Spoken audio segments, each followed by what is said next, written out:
Well, good morning, everyone, and thank you for joining us for today's program. I'm Dawn Johnston, Director of Development for the Providence Brain and Spine Institute. Thank you for being here. Dr. Cohan has just returned from the International MS Conference in Amsterdam and has put together a great list of research studies to share with you this morning. Many of the studies Dr. Cohan will be highlighting in today's program have been supported by several of you, and we're so grateful for the investment you've made in this research. Thank you. Much of what we know about MS has been learned right here at Providence, and we couldn't do it without your generosity. Dr. Cohan and I started hosting his annual research update virtually in November of 2020, at a time when it was impossible for us to safely meet in person. And we've continued to offer this update virtually to the MS Center's patients and donor community because of its accessibility and, quite frankly, your continued interest. So thanks for being on the call today. A couple of housekeeping items before we begin today's program. Dr. Cohan has about 30 minutes of presentation, and after which we'll be taking questions. Now, you might have seen on the screen a few moments ago how to ask questions because you might notice this Zoom looks a little differently than other Zooms. Only Dr. Cohan and I are on screen, and only Dr. Cohan and I have the ability to verbally speak. So if you have questions, feel free to throw them in the Q&A chat feature, either during Dr. Cohan's presentation or once his presentation's over and we're doing the Q&A. And there's a little screen for you to kind of see how to do that. Also, if this is too confusing for you, you're welcome to just drop me an email. I'll be watching my email during the presentation. My email address is Dawn, D-A-W-N, .johnston, Johnston, @providence.org. If we don't get to your question during today's program, we will follow up with you afterwards. And if you have a question after the program, feel free to shoot me an email and I'll get it to Dr. Cohan. Today's program is being recorded and we'll share the link with you shortly. And you'll see that in a follow-up email. So please feel free to email that or shoot that out to friends or people in your life who may have an interest in this important research. At this time, I'm going to take a few minutes to briefly introduce Dr. Cohan, and then I'll pass it along to him. So Dr. Stanley Cohan is the medical director of the Providence Multiple Sclerosis Center. He joined Providence in 2000 after 27 years at Georgetown, where he served as the professor of neurology and pharmacology and was the chairman of the neurology department. Dr. Cohan has been a principal investigator in a number of therapeutic trials that have led to FDA approval, as well as being the initiating main investigator for multiple clinical trials. In 2001, Dr. Cohan started the Providence MS Center. And I know several of you on the call were part of that initial group of patients that go way back to 2001. For the clinic to remain operational, Dr. Cohan needed to be caring for at least 100 patients by the end of the year. And when that time came, there were over 400 patients receiving their care from the clinic. There are now over 4,000 patients being seen on an annual basis with 5 MS clinicians. And it's the largest MS center in the Pacific Northwest and one of the largest in the country.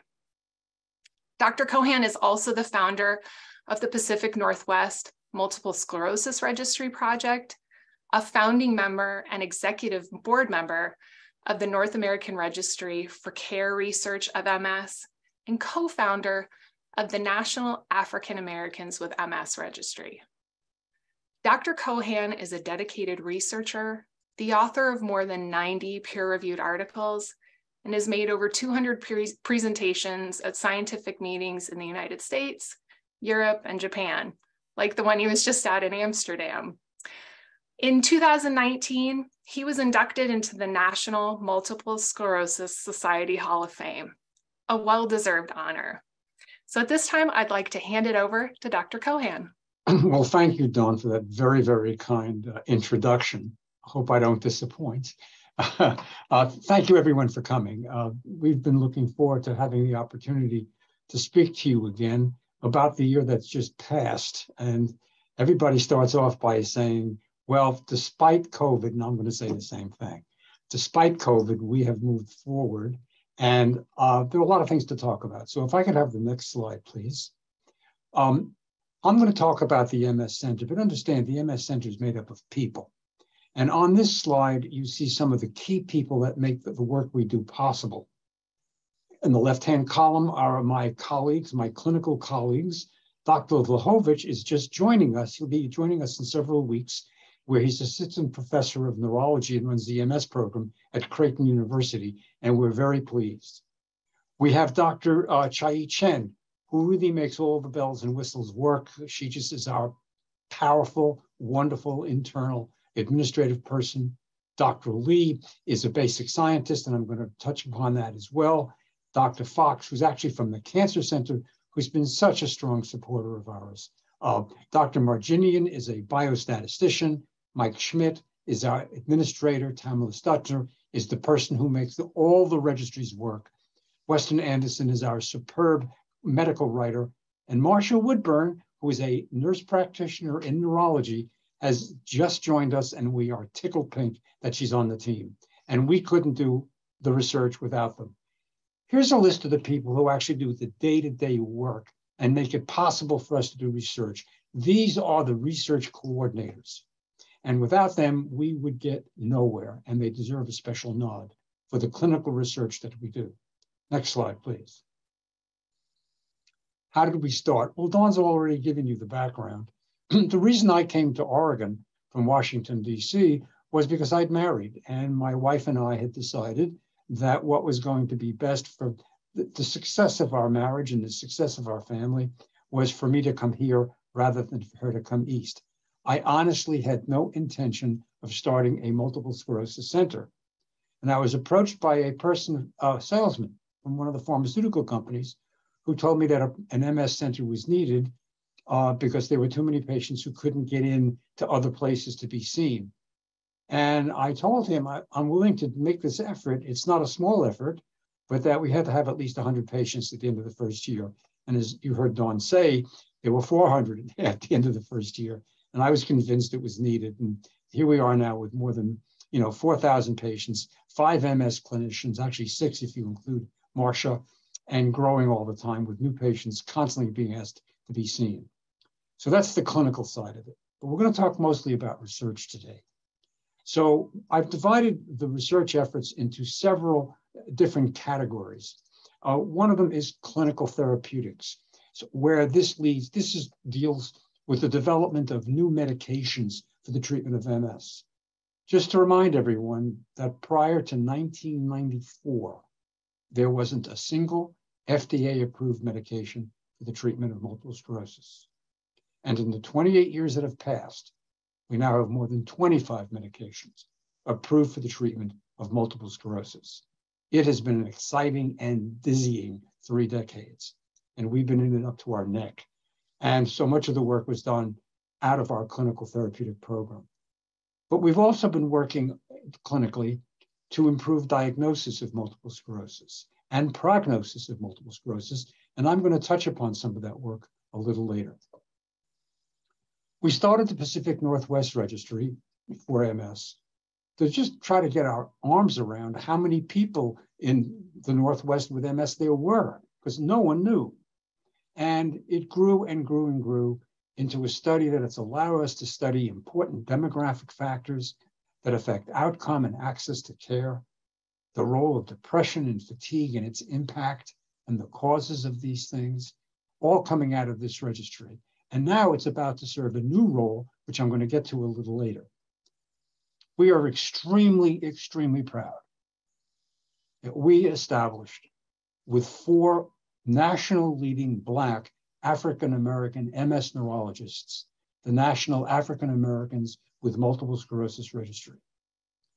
We've been in operation now for about 1.5 years. We've already received national recognition. And I must tell you how proud I am that Providence has full-throatedly supported the development of the infrastructure to create this registry. Providence really has lived up to what they say about themselves. in supporting us this way. We also have medication-specific registries, and Dr. Kyle Smoot has played a critical role in several of these, and I'm again going to touch upon that also. We also do animal research, and we have been studying a variety of molecules, searching for the development of new medications. And we have a mouse model, actually several mouse models, of multiple sclerosis that we use. And Dr. Gloria Lee is the person who does the day-to-day work. She's a PhD neurobiologist, and she's been working in the lab leading up the research effort to test these new and novel molecules. And again, I'm going to touch on that a little more later as well. May I have the next slide? Now, you don't get work done unless you collaborate. And we've been very, very fortunate in the collaborations that we've been able to establish. I want to first mention the important contribution and assistance that has come under Dr. Walter Erba's leadership in the Early Child Cancer Research Institute. He, along with Bernie Fox, have opened the door to us and invited us into their basically institute. Without them, we never could have had an animal research laboratory, because that's where the vivarium is. And Dr. Lee, who I mentioned a few moments ago, she actually works at the Cancer Center. And Dr. Fox has been mentoring her in important ways outside of just the work we're doing, because Dr. Fox is certainly one of the nation's and world's leading immuno-oncologists, and he's been very, very supportive, and just simply never thank them enough. We've established strong relationship with laboratories at the National Institutes of Health, especially in their translational biology branch. And they have been synthesizing molecules for us, totally novel molecules that we can test in our animal models of multiple sclerosis. And I'm going to talk about that a little bit later.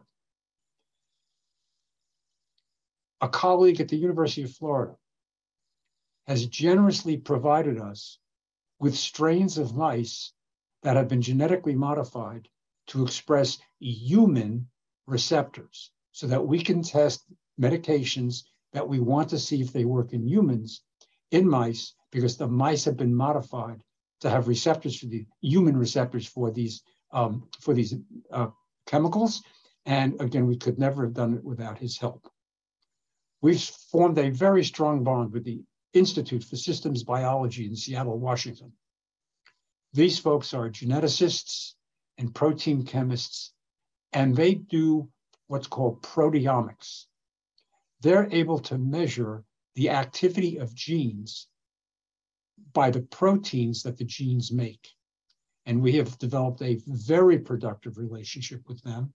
And we have been actively working on elucidating the mechanisms by which certain medications have their therapeutic effects by their effects on gene expression. And I'm going to touch upon that a bit later as well. We have the next slide. We currently are involved in 25 ongoing multinational clinical trials for new agents, including 5 trials for a novel class of agents called the BTKIs, that are the first group of drugs that really hold enormous promise, not just for relapsing form of MS, but also progressive forms of MS. 8 of these studies were initiated by the Providence MS Center investigators, and we're very pleased that we have been able to act independently and create studies that we can do in concert with other investigators. Next slide, please. In the last year, actually since April, due solely to the generosity of one of you, we have been able to put on board a novel addition to MRI analysis. Now, MRI scans, as all of you know, are done very frequently in patients with multiple sclerosis, where we look for new lesions, where we look for activity of lesions, and where we look for changes in lesion size. And we have extremely talented, well-trained neuroradiologists who do this work. However, we know that subtle changes can't be seen with the naked eye. What icometrics does for us is it provides quantitative, subtle changes in lesion volume and changes in brain volume that we never could see otherwise. And I'm going to show you a very telling example of how that has already altered the way we treat some of our patients.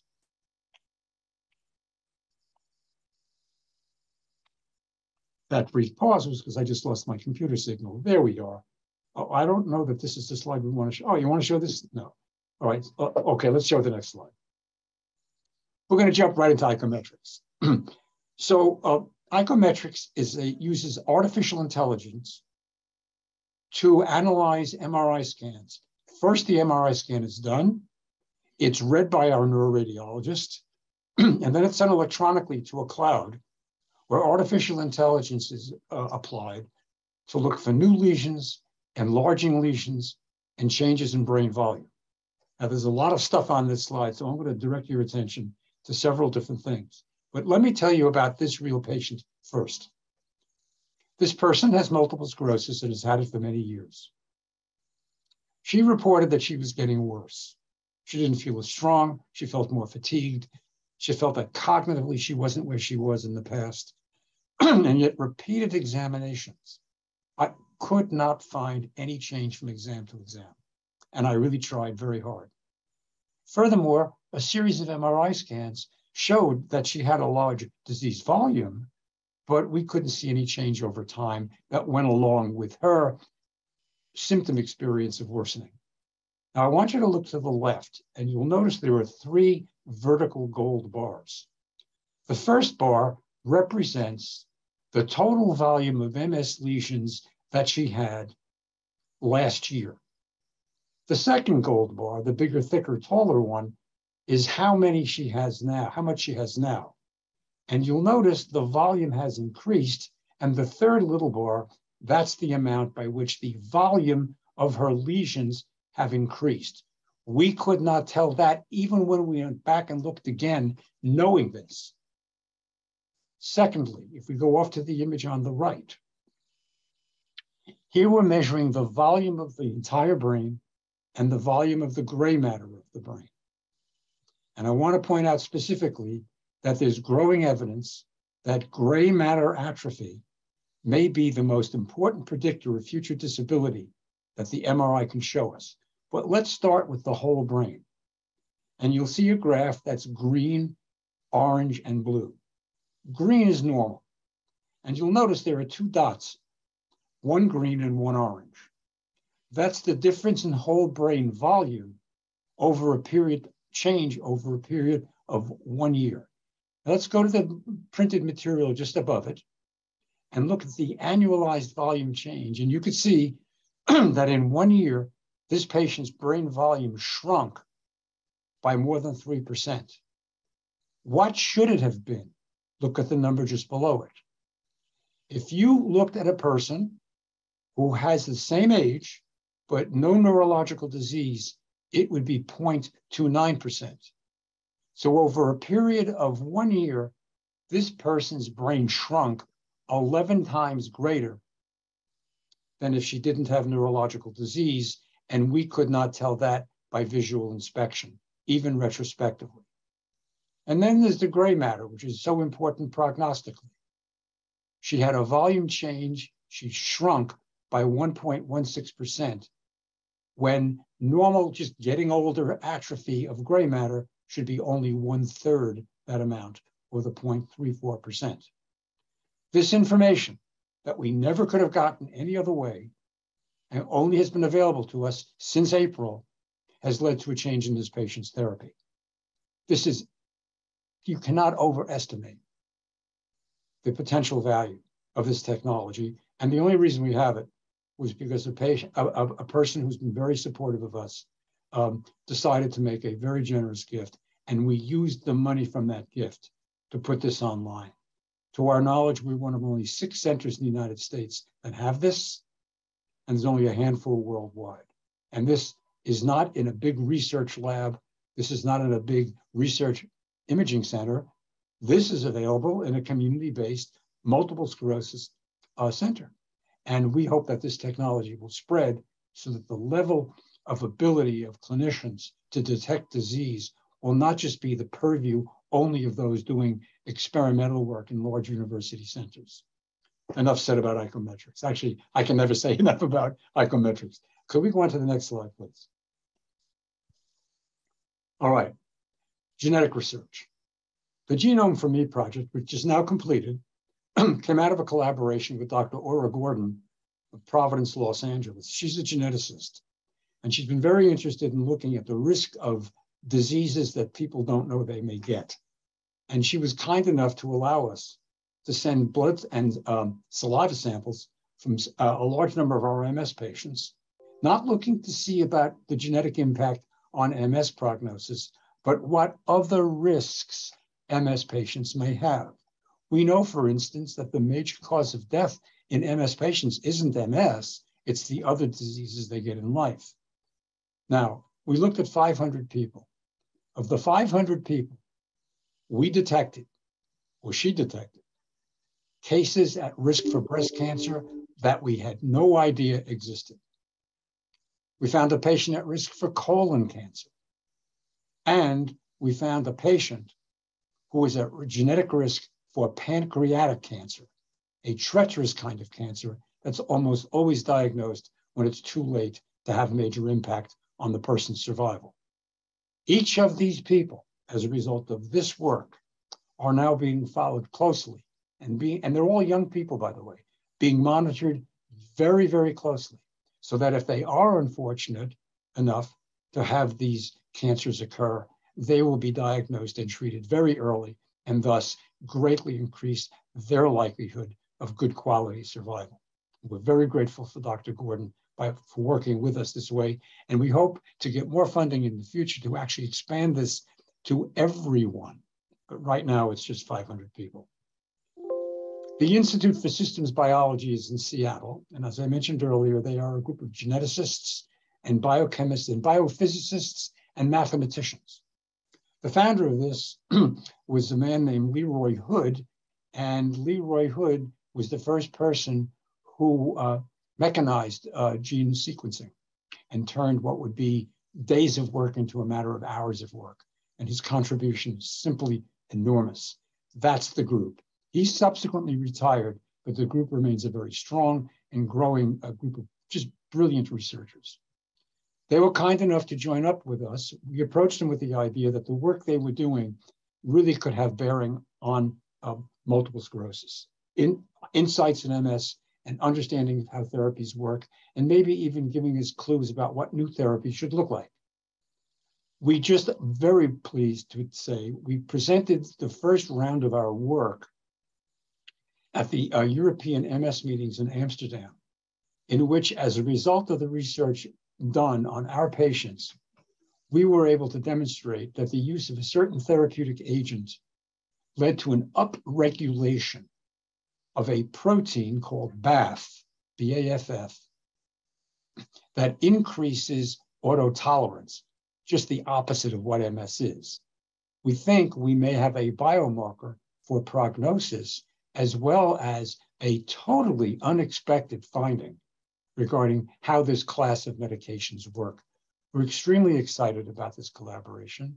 We're now in the process of designing a follow-up study in which, guess what? We're going to use icometrics now to assess these patients, to look for additional molecules that may affect quantitatively the changes in brain and lesion size.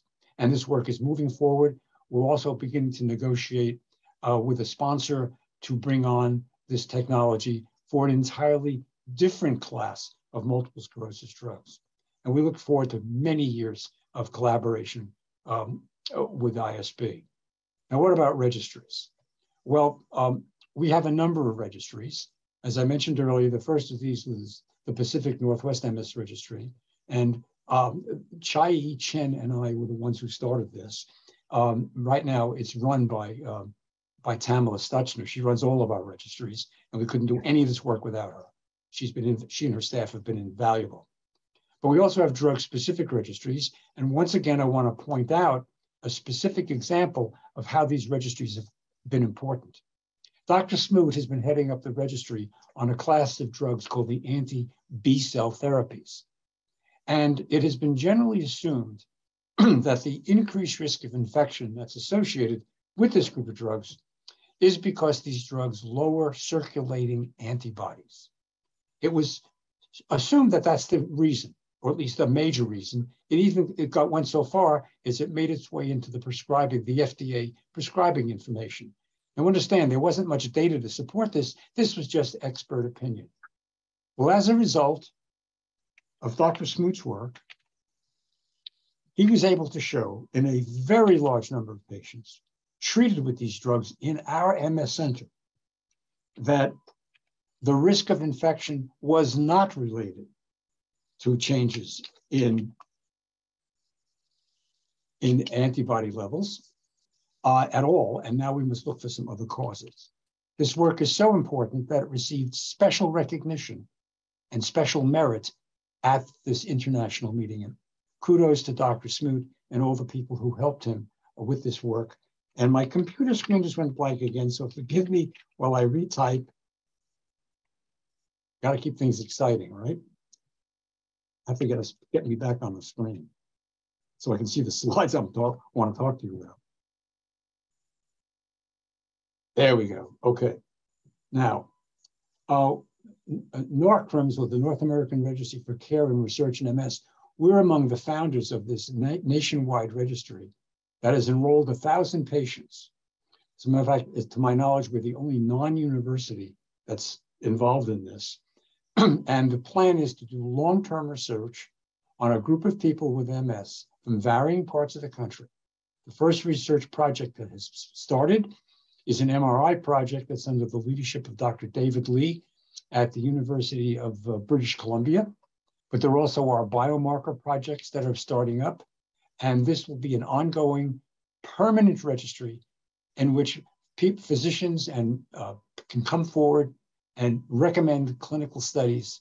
And these patients have all agreed to allow themselves to participate in all of these studies. I've spoken about the National African Americans with MS Registry. Why did we do this? We've done this because we know that African Americans with multiple sclerosis don't do as well as their white counterparts. Their disease is more severe. They become severely disabled sooner.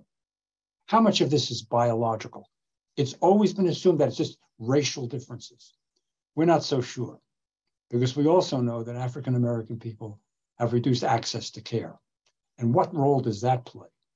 So we've created a registry that incorporates socioeconomic factors, levels of education, where they live in the United States. This is a national registry, rural versus city, north versus south, east versus west, and so on. The registry has gained national recognition already. And furthermore, we are about to launch a study in which we will be comparing white patients from the Pacific Northwest MS Registry to Black patients from the African Americans with MS Registry to try to sort out the relative contributions of socioeconomic and social factors on outcome versus non-social factors and non-access to care issues in terms of the differences that we see in patients with multiple sclerosis. Next slide, please. Now, this is a question we're constantly asking ourselves. How good are we doing our job? Are we taking care of people the best way possible? Are we using all of our assets appropriately and thoroughly? And what can we do to make ourselves better in the future?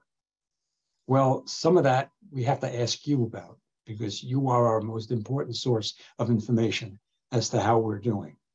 But please don't lose sight that I'll talk about mice, and I'll talk about genes, and I'll talk about MRI scans. But ultimately, what this is all about is trying to provide the best care we can now and to make the future care even better. May I have the next slide, please? Now, I think this is just a repetition, but I don't mind saying it again. We genuinely live and breathe on the quality of work, or the expectations of the quality of work that we do for our patients and the families and loved ones and friends of people with multiple sclerosis. We have terrific clinicians. We have a wonderful nurse practitioner. And I didn't even mention the 5 nurses and social worker who help us all the time with the problems that our patients with MS face, even our medical assistants. And we know they're in short supply, so the telephone waits are longer than we want them to be. You know, it's an international problem. We're doing the best we can. And we want to do the best we can because we care about the people we care for. May I have the next slide, please? Now, one of the things that's part of the future is we want to ensure that clinical and or basic research in multiple sclerosis never stops being done at Providence. We exist through the generosity of Providence. We exist because of the money that we receive from grants and research projects. We survive because of the generosity of donors. How can we make it a little less risky? What can we do to assure that the future will always be now and that we don't face the risks of losing our research mission because we don't have the support we need? Well, one way of doing it is to begin to endow chairs rather than specific research projects. And this has become a major goal of ours for the next few years. We already have a substantial amount of support and must deeply thank those who've created this, raising money for a permanent research chair in multiple sclerosis. Now, that chair may be shared by 2 people, for instance, but that we always know that the support for independent thinking and for creativity and for developing research and continuing research, that the support for doing it is permanently endowed. In addition to assuring that research continues, it also greatly increases the intellectual independence of a researcher, knowing that what that person may want to do is valuable, and it may not be what some sponsor wants. Well, you don't need the sponsor because it's endowed and you can go ahead. Clearly, if you saw the tortuous process of getting projects started, you would understand the second bullet. Getting projects up and running more quickly when you've got your own resources to start is enormous. And of course, it becomes an ongoing source of support to assure the future that research never stops. Next slide, please. I think I'm done. I want to thank all of you for listening. If you have any questions, please ask them. I will do my very best to answer them. And I just want to thank again the people who we care for. You know, not just because you provide financial support for both the clinic and for our research, but you enrich our lives. You make our lives so much more meaningful.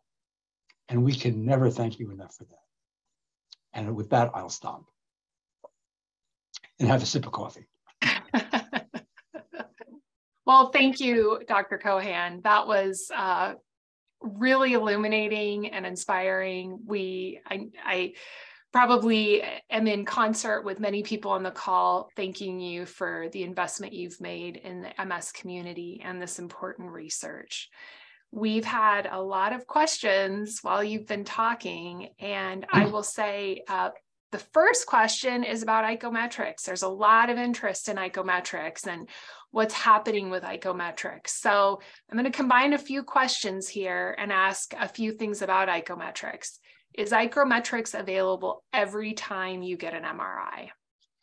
Provided it's on a machine that follows, there's a special protocol now that we use because the images have to be a certain thickness and so on. And they have to be 3D, which we can do. So all of the Providence MRI scans, all of them, with the exception of Willamette Falls, which is not yet online, all of the scanners that we use within the Providence system, those scans are ones we are using. Now, through no one's fault, some people have certain insurance companies where they will not allow Providence to do it because they have a contract with another provider. You know, that's not a large percentage of the total, but it is some of the people. But with that exception, If a person gets their MRI of the brain on an MRI scanner within the Providence system, we can use that scan in icometrics. It automatically goes. Okay. Okay.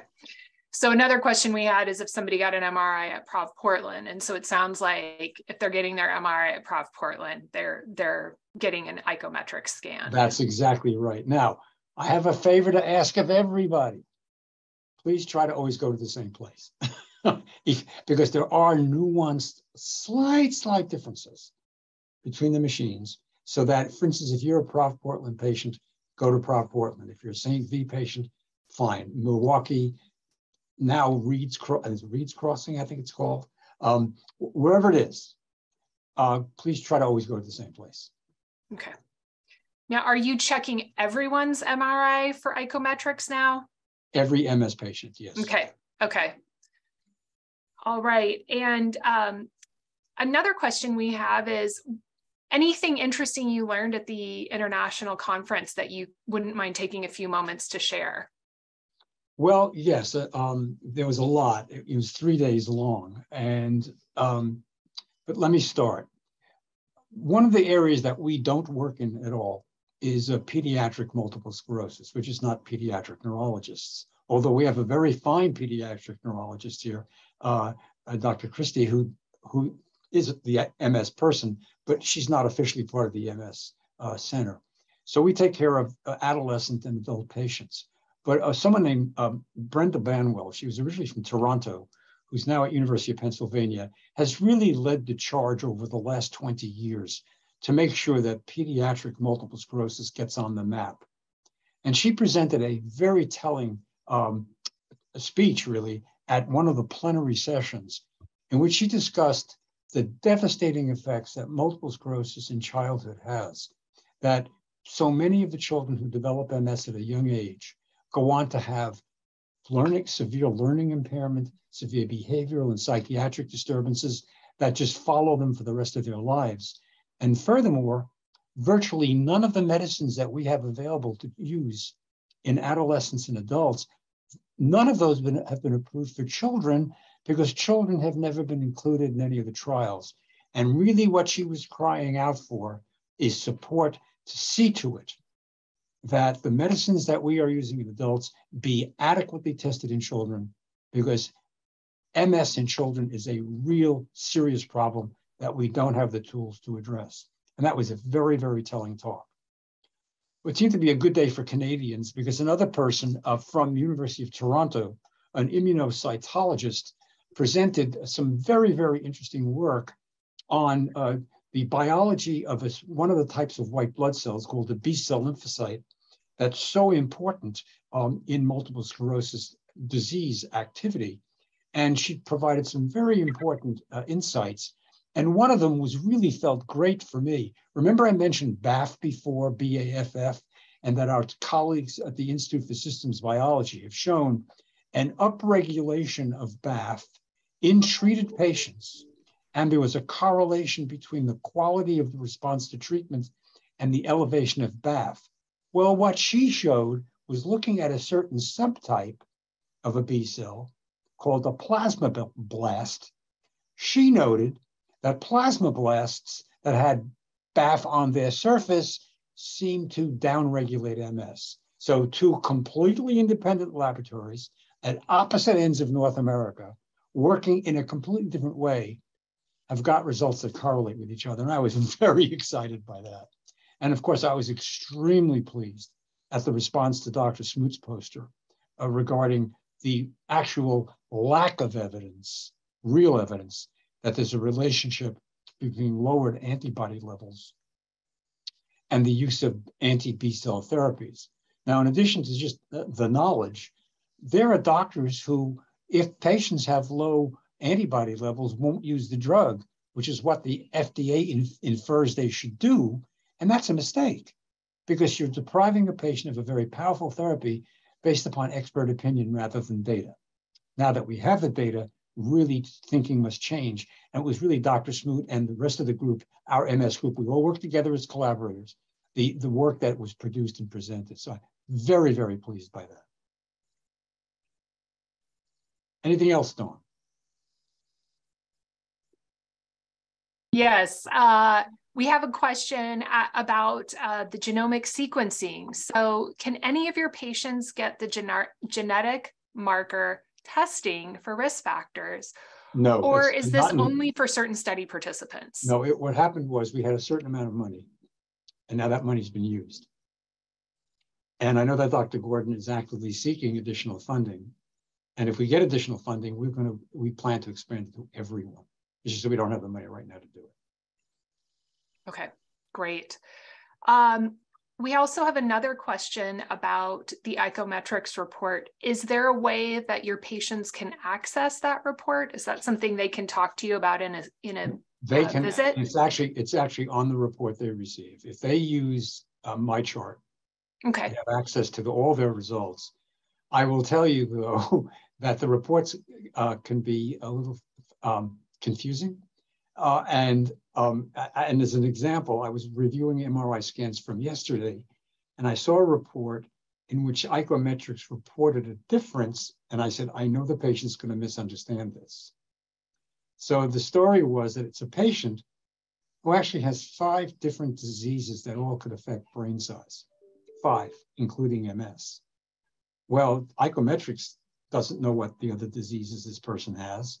It reported a change, and I really had to go at pains to call him and explain to him that the change in the report didn't reflect the MS. It was due to other things. And so there's an example. And he said to me, yeah, I got really frightened when I saw that. So by all means, look, we would never dream of just trying to dissuade people from looking at their charts and their data and so on. But if you got a question and something you see that's a little disturbing, contact us, okay? Because we'll go through, happy to go through it with you. Great. So another question, any hope for secondary progressive and progressive MS treatment? So glad you asked. So as many of you, if not all of you know, progressive disease has really been the greatest challenge. All those medicines that we've developed since 1994 really primarily act to help patients with relapsing disease, and the impact has been dramatic. Whereas in 1999, the likelihood of a person being disabled from MS was 50% 10 years after the first onset of their symptoms. It's now maybe 12%, 15% in 10 years. So we've really made progress. We're not there by a long shot where we want to be. There are 2 drugs that are already approved for progressive disease. We think that they are basically ineffective. Yes, they got approved, they met a statistical point, but they're really not having the kind of impact we need. There's a new class of drugs called the BTKIs. Why we use the initials is because it stands for Bruton tyrosine kinase inhibitor. Like I said, BTKI. And these medications are very, very novel. And one of the mechanisms which they seem to have, namely the ability to enter the brain, but then once they get in the brain, to regulate a type of cell in the brain called microglia. There's a growing body of evidence that, if not the only cause, the major cause of progressive worsening over time in the absence of relapses is due to microglia. And so far, the preliminary data shows that not only do these drugs interact with microglia, but in some stuff that was actually presented at ECTRIMS a couple of weeks ago, that the growth in lesion size in patients receiving these medicines, these expanding progressive lesions, that was diminished. So yes, there may very well be a very important group of medications that will have impact on progressive disease. 6 different companies are currently, doing clinical trials with these. So there's going to be a wealth of choices. Some may be better than others. Some may be have more adverse events than others, but we're going to have a lot to pick from. And we're placing a lot of faith in the likelihood that these medications are going to have a very meaningful impact on the future for people with progressive disease. Great, thank you. So we had another question, and this is related to the specific case that you shared with us for the icometrics. And the question is, for the person who was referenced, who was getting worse, what did you do different for them? Well, it's patient confidentiality. I'll just say that we've changed medications. And the medication we selected took into account the changes that we saw on the icometrics that our current medication would not have addressed. Okay, great, thank you. We have a quick question here. I think this is actually a question I can answer related to making a donation. So how does the team decide where specifically to place my gift? And I'll tell you, if you're interested in making a gift, feel free to email me. We have a very easy way of designating your gift to Dr. Cohan's research. So thanks for that question and your interest. May I, just a moment, Dawn? Yes. Since there's clearly interest in icometrics from the questions, let me tell you something else that might happen. Icometrics currently analyzes brain lesions, brain volume, and so on, like I showed you. It's possible to use it in the spinal cord. That would be investigational. Dr. Vlahovic, who I mentioned is joining us in December, is specifically interested in multiple sclerosis in the spinal cord.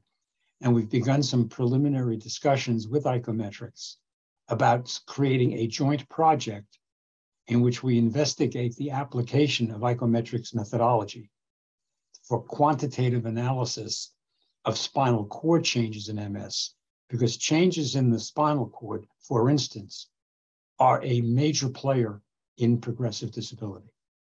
So there's still another application that we're currently not doing, that as Dr. Vlahovic comes on board, we will begin to talk to icometrics about looking into this. And this would be purely investigational, at least in the beginning, but something we really want to do very badly.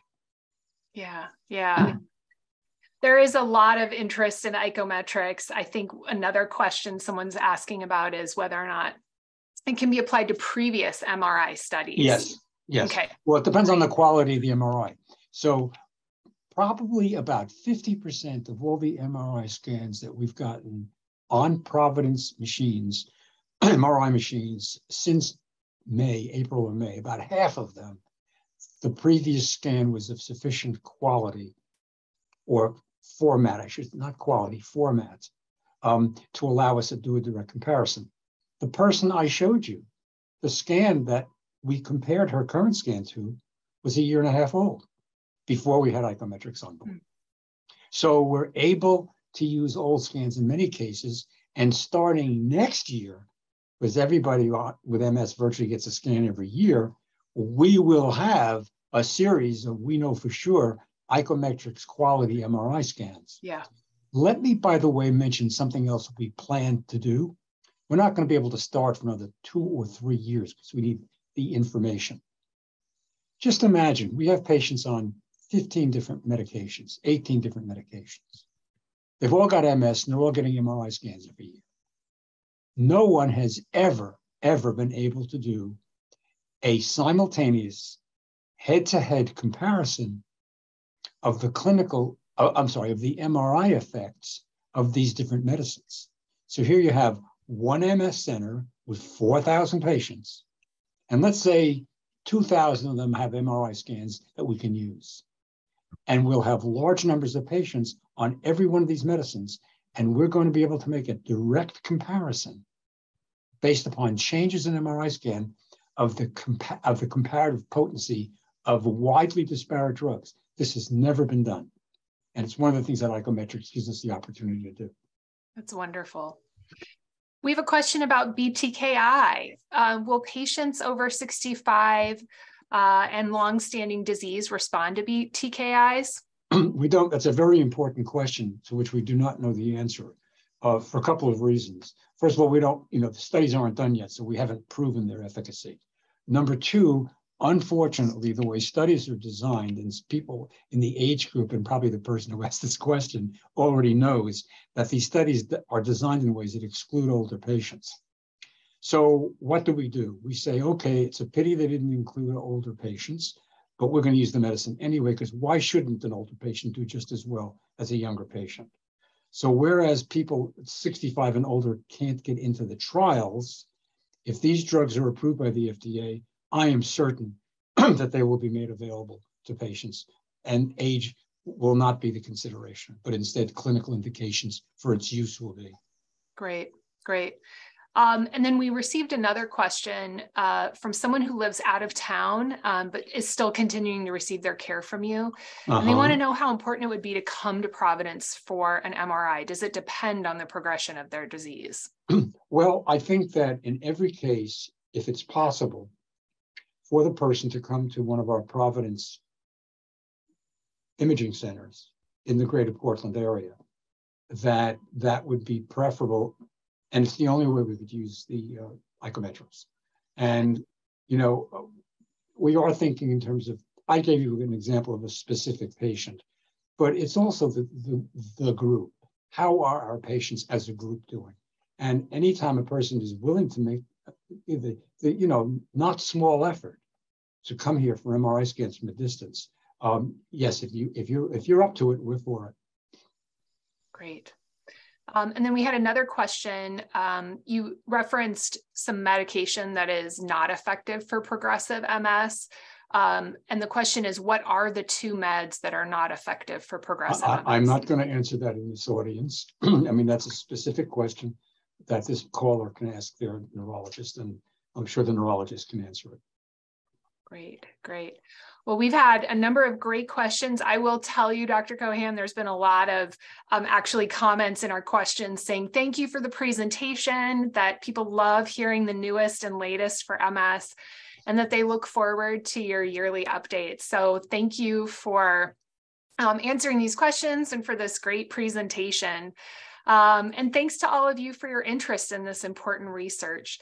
As Dr. Cohan mentioned, the work of he and his team are possible through philanthropy. So if you'd like to know more about how you can support the research that's happening here at the Providence MS Center, let's talk. My email's on the screen. And as a reminder, today's program was recorded. So be on the lookout for that email from our team with a link to the recording. And then please share it with people in your life who would find hope in learning more about this important research. We hope you have a nice Thanksgiving and a beautiful holiday season, and we wish you peace and good health. So thank you for joining us today, and we hope you have a wonderful day.